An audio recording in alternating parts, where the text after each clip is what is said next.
this is our railroad commissioner for the state of Wisconsin. And I'm gonna let everybody, thank you. There's a lot of things I could add when you guys ask your questions. Yeah. About working with the different railroads and where the roadblocks come in and Yeah. stuff, so you can, because we have to work with them in my job. All the time. Sometimes it's very difficult to get answers. And just to give you a little background of mine, I was a recreation director in the city of Milton for 14 years, served on the city council president, served on the school board president, and served in the assembly. So I've been in part of all different parts of government. So I think it helps my background to know how governments work. And one of the things, when I was in the assembly, I grew up on a farm. When the railroad went right by my farm, every day we heard it. Then I moved to Milton to become a teacher. And in Milton, we have 2 railroads come through our community. And if you come to our town of about 6,000, we have ethanol plant that the railroad serves. We have a cardio plant that the railroad serves. We have Clausen Chocolates just built a large plant that they serve. We have Penn Color, who makes plastics for Planter peanuts, big cans and all those things. They all came because of our rail spur. So you guys are all here for passenger rail, but let me tell you, I was a Farm Bureau member. I was a Dairy Business Association. I joined those organizations as an assembly person because I wanted to hear from them. And I heard, and I was a guest speaker at the Trump Milk Haulers Convention all the time. They've invited me every year to speak. So I hear from the rural voices too. And so what I want to say is that in Wisconsin, as commissioner, I'm hoping that we get all the passenger rail of these corridors that we can get. But don't forget, freight rail is important to many people in Wisconsin as well. But historically, and I always go back to history because I taught AP history, kids get college credit. And I base a lot of my beliefs upon what history will tell us. And you guys know that the railroads became very significant in the 1880s, 1890s. In fact, they became so significant, sometimes their owners turned people off. Like Vanderbilt, who said, let the public be damned. And that's why we got jobs like mine, because we created rail commissions to keep them in check. Well, anyway, what I see is a resurgence of rail all across the world, because we're seeing what highways are doing and creating urban sprawl and spreading and so forth. And what we've seen historically is in Europe, where passenger rail in Europe is outstanding, right? All my former students who go to Europe tell me, why can't we be like that in Wisconsin? But what we see, where passenger rail is really strong, freight rail isn't near as strong. So why in Wisconsin can't we have both? Why can't we have both? And I work very closely with the DOT. We meet with them every month because my job is public safety, right? I'm an advocate for rail, but that's really not my job. But Craig Thompson, we met the new Union Pacific president and first woman CEO. Well, I had kidney surgery on the 5th, had 4 kidney stones taken out. I met with her on the 6th because I thought it was so important for our state. And the reason I did is because Union Pacific is a pain in the ass to work with. I will put it bluntly. They really are. We never get, we have a 5-year plan of projects. And while I'm talking, this is what I do is we collect the data, and you can pass this around, on accident reports and things that happen across the state. And this is how we determine what crossings that we have to deal with. Plus, what I'm finding out is now that my name is getting out there, when I was in college, I used to go around the state pitching baseball for different teams all over. Today I got a call from McConnell Falls from a truck driver who said, we got to change this, the light of the warning for the railroad's got to go on sooner. I'm hauling a big semi of milk to Greenwood, to the butter plant, and I'm going 65 miles an hour. The light comes on, and he said, I had to make a choice. He said, I can't stop that fast with a load of milk. He said, or try to beat the train. He said, I stopped. But he said, my brakes were smoking hot. We got to do something to make sure that light goes on sooner. Because the less experienced driver could have been hit, and we could have fatality. I was on the radio yesterday in Janesville, 3 calls from people in Janesville saying, around Janesville, these railroad crossings are rough and we have to slow down to 10 miles an hour. So I get these calls all the time, so I have to respond to that. If we get more passenger rail, our workload increases tremendously because we have to approve every crossing. We have to approve every crossing in our office. And we're an office of 5. Thank God, I just trained a new person. I got the PSC to approve a 6th person, so we have 2 inspectors. We have over 4,200 public crossings that I'm responsible for. We had 1 inspector. I've been on the job 10 months. We had 1 inspector. Do the numbers, how often we can inspect the crossing. So because when we get complaints, I've been taking on, or I've been in Pepin, Menominee, Superior, Ashland, up in Baldwin, I've been in Green Bay, I've been in Rylander, I've been in Wausau.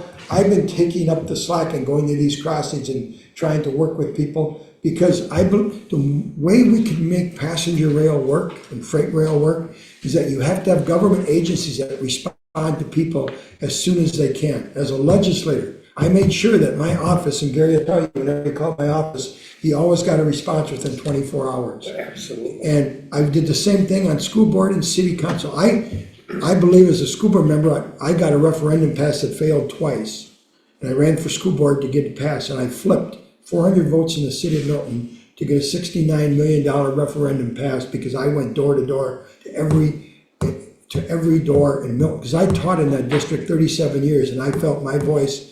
I taught a lot of people that I could tell them why we needed it, how nothing had changed. I spent 37 years in the school, and we never had some areas change, and they were out of date. Convince them. So you got to respond to people. So my goal of my office, they know when we get a call from a legislator that we find answers for them as soon as possible. Now, the challenge that I face, if we have some type of order or docket that's there, I can't talk to them because it's an ethics violation, but my office can.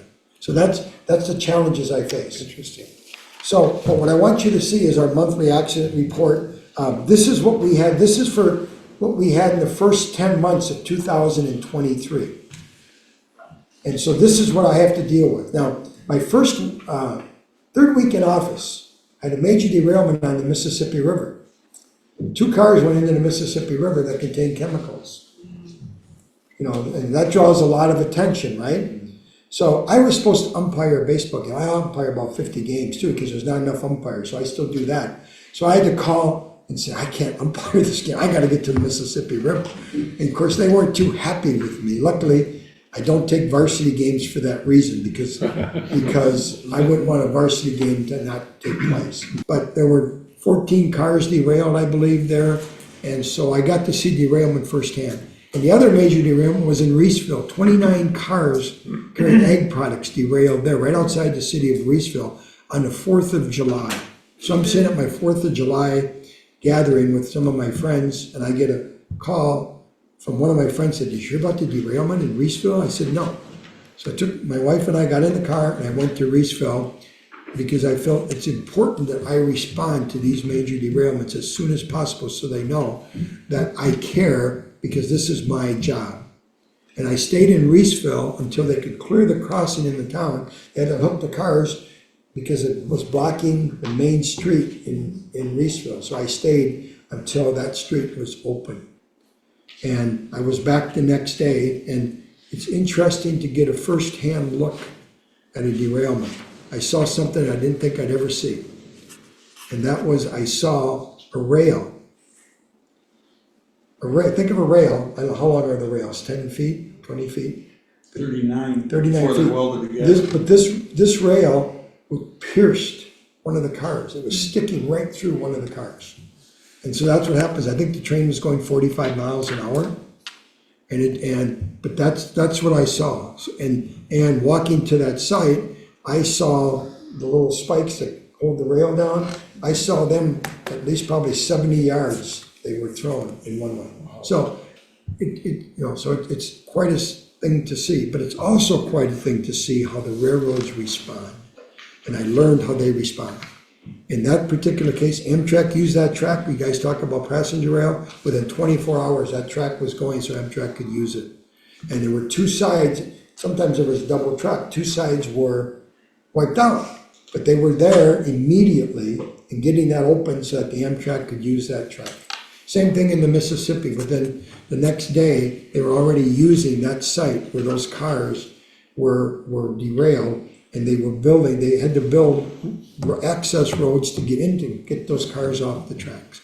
So it's an amazing thing to see. But that's my job, is to make sure that public safety is carried out. Now, you notice we had 5 deaths, I believe. 2 were in the same place, in Junction City, Wisconsin. It's kind of a unique situation. Well, because of those deaths, I've got the DOT hired an engineer redesigning that area through there, and hopefully they're gonna buy up a couple buildings, because there are 2 taverns that coexist between these tracks from years ago. And I talked to one of the tavern owners. One's open, one's not anymore, but they have had delivery trucks that have been clipped by the train, and the tracks actually go to the middle of the street, that the village plows that track when a possible train could be coming. Think of the disaster waiting to happen. But there's been more. We had 2 people killed there this year. There's been more incidents than that, so we're redesigning that area. But we had a person killed walking across the bridge that should have known better. They're on a bridge, trespassing on a bridge. Big issue. And they were in their late 50s. They had a cabin there, and they were just looking down from the bridge. Train was coming, must have been a passenger train coming, or even a freight train, because they go 45 miles an hour, and he couldn't get off the bridge and was hit and killed. But had lived there and should have known that those trains, how fast they have come.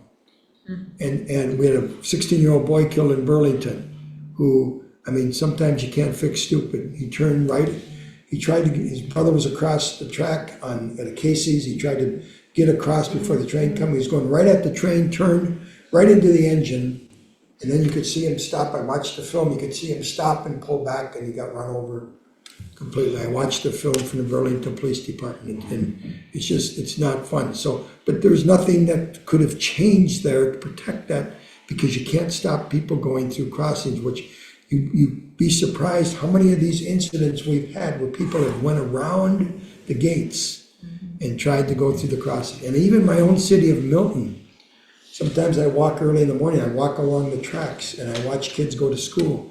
And how many of them walk on the track because it's the fastest way to get to school, because they don't have to go on the road. They walk right down the track in Milton because the middle school's not very far. These are mostly junior high kids. You were involved in the trespass bill. There was this big piece of legislation 2 years ago, which got very controversial here, primarily brought forward by some fishermen on the Mississippi River who wanted to fish. And they couldn't cross, they had to go down to designated areas, but these guys we spent time on it as well, because it's a big, I was gonna ask the mayors, you get trespass issues, rail issues in your communities too. And most people don't know there are railroad police.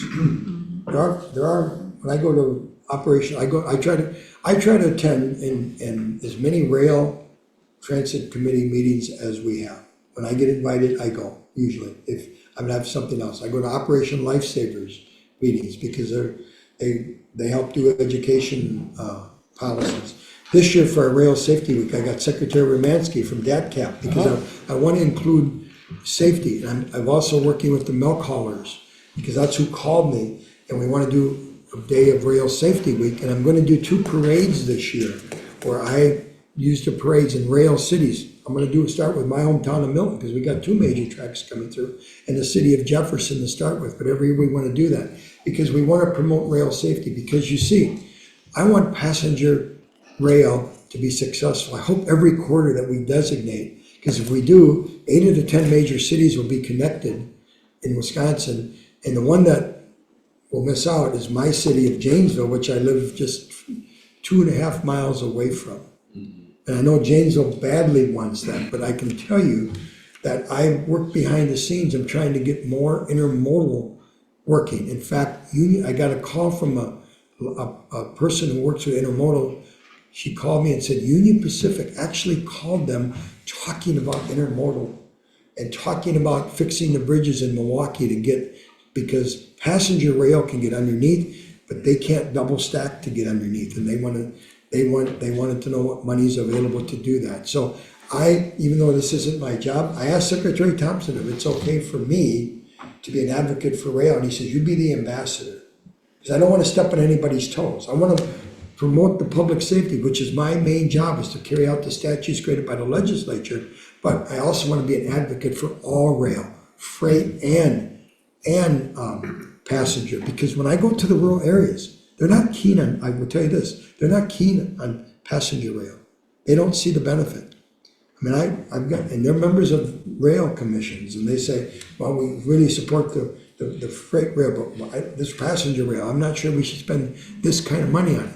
So, but if I go there and speak to them, and I'm saying, we're trying to get intermodal here, we're trying to get intermodal there, we're trying to make it all work. And one of the things that I didn't hear Joel talk about, what we need to do, there's a lot of times their right-of-ways are wider that we could double track. And I think I know Union Pacific hates Amtrak.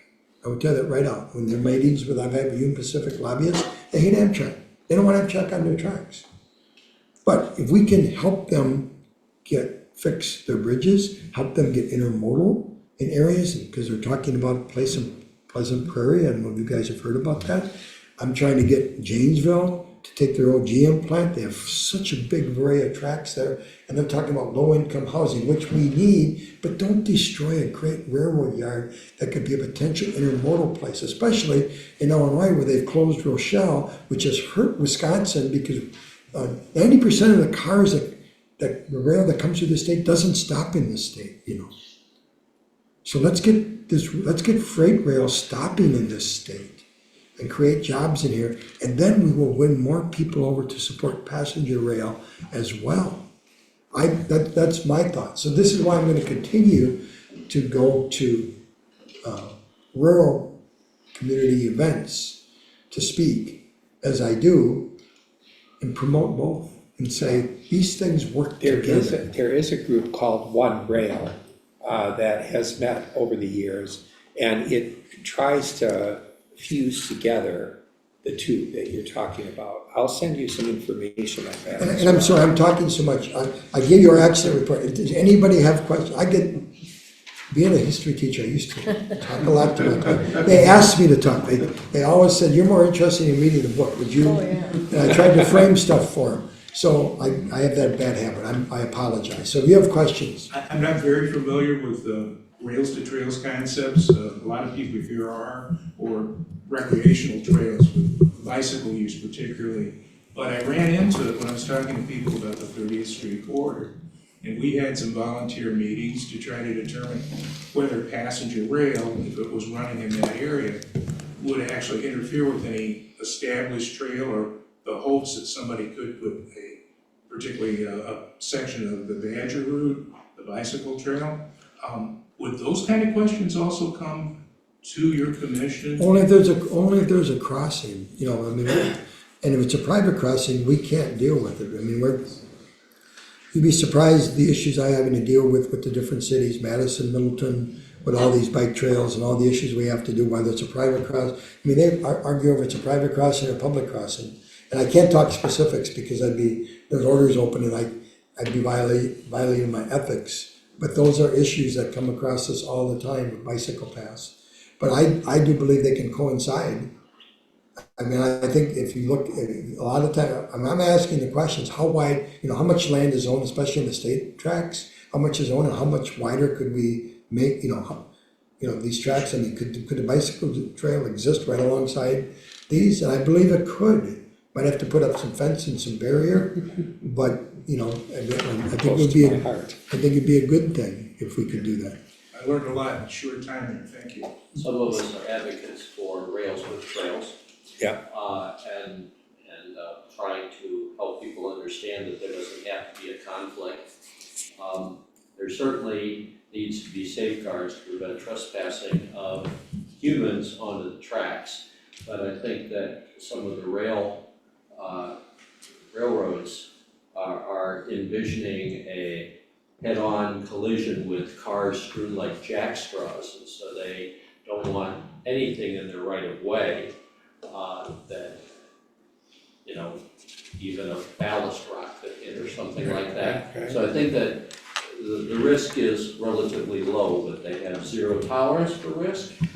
And so I think that there need to be some liability protections in the statute to enable that to be more applicable. That's where you have to talk to our legislatures about that.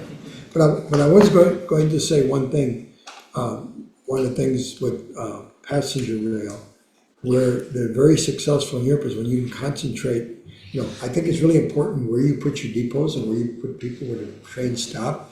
And if you can develop an area that has a high concentration of population, people want to tend to use the passenger rail daily, want to live closer, they can maybe walk to the area and have shops and all those things available.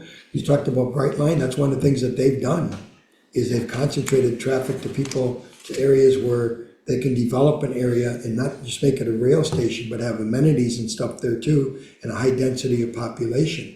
So I hope when the city of Madison considers where, because they got like 7 different spots where they consider where they put that they have high density of population of people who would want to use that rail considerably.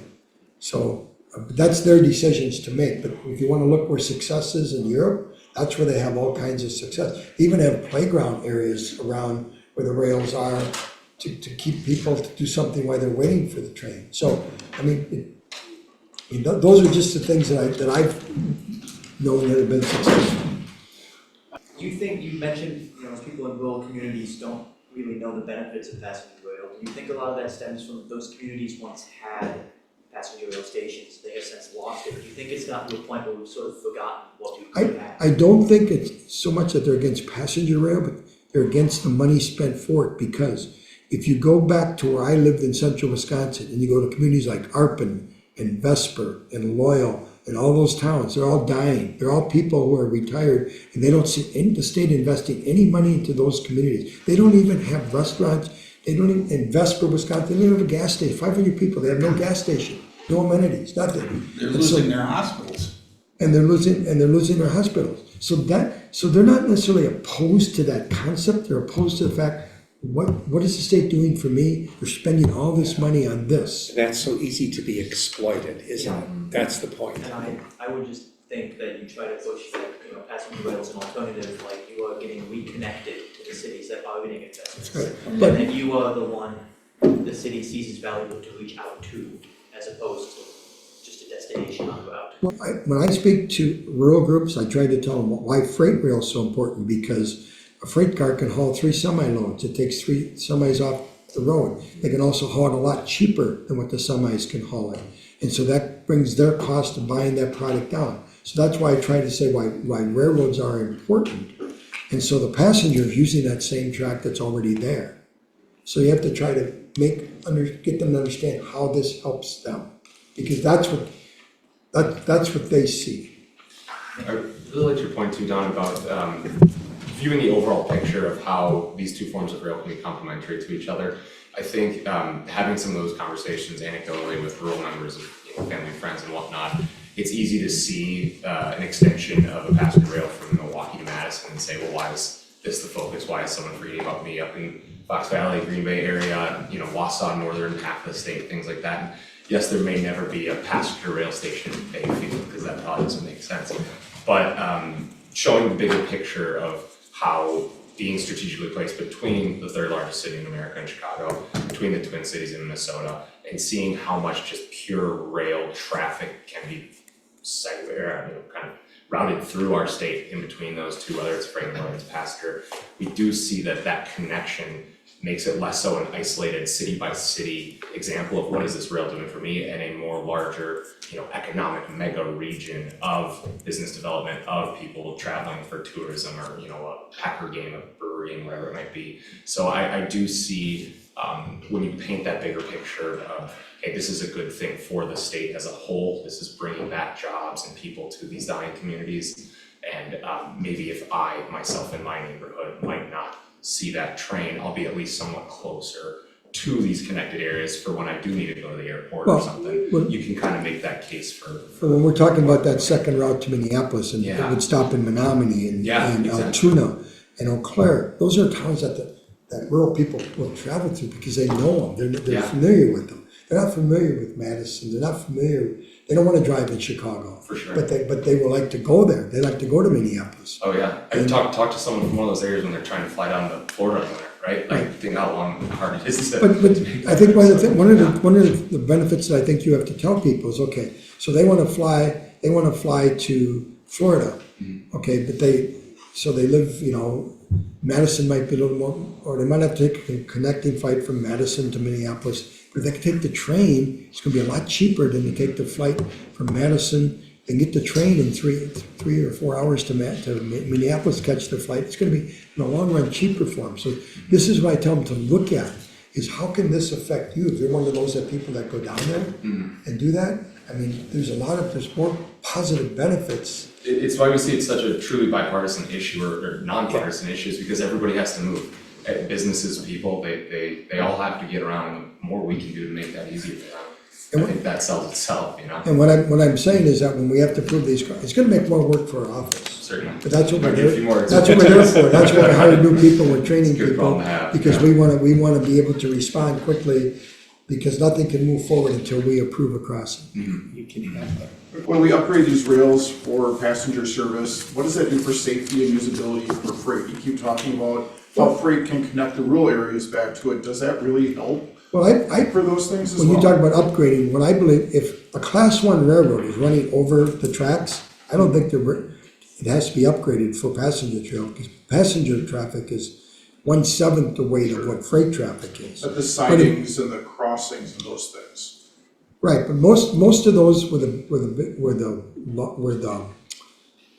class 1 railroads go over, they're going speeds of 45, 50 already, right? 60 miles an hour, yeah. Yeah, so most of them have lights and gates now, where they don't. We have some areas where they don't. I can tell you, go up to Unity, Wisconsin, there's some, problem is the road goes one way and the tracks angle like this. So you're me and try to turn to see a train coming, because they're coming 50 miles an hour. We've had deaths up there, and I can't get that township to move, so I'm creating some orders that they're gonna have to close, and I can't talk any more about that because of the deaths that happened. So if we get passenger running more frequently over there, definitely we have to put gates and lights there automatically.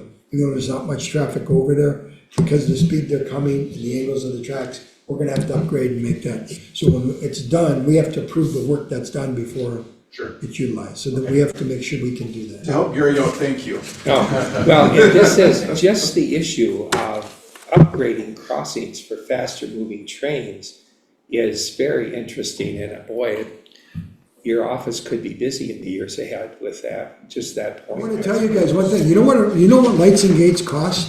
$385,000.